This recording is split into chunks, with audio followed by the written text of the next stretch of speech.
Hello అండి అందరికీ.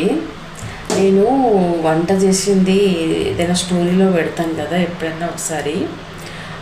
అయితే ఒక వీడియో ఎప్పుడో పెట్టాను చాలా నెలల క్రితము. నేను అసలు దానికి వచ్చిన కామెంట్లు కూడా నేను చూడలేదు.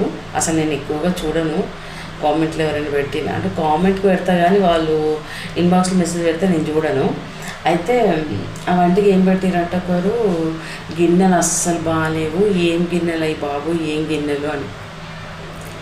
చూడండి, ఎవరికి ఉండదు వాళ్ళకే ఉంటుందండి. బాగా ఉన్న వాళ్ళు వెండి పళ్ళెంలో తింటారు, బంగారు పళ్ళెంలో తినే వాళ్ళు కూడా ఉన్నారేమో.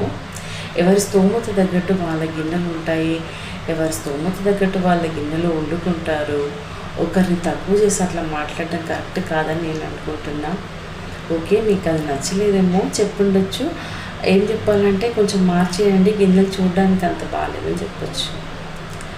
నాకు ఒకరు యూట్యూబ్లో అట్లనే పెట్టారు, కొంచెం గిన్నెలు మార్చండి, చూడ్డానికి కొంచెం మంచిగా పెట్టండి, వీడియో బాగా కనిపిస్తుందని.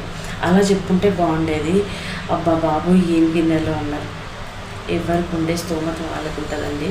మీరు అలా మాట్లాడినందుకు కొంచెం నాకు బాధ అనిపించింది. ఓకే, అది ఎప్పుడూ వచ్చిందండి, నవంబర్ డిసెంబర్లో ఉంది. నేను జస్ట్ ఇప్పుడు చూసినా, నాకు అది చూసినాక ఎందుకో బాధ అనిపించి ఇప్పుడు వీడియో చేస్తున్నాను అనమాట. అది ఎప్పుడూ ఒకరిని తక్కువ చేసి మాట్లాడొద్దండి. ఎవరికి ఉండేది వాళ్ళకే ఉంటుంది.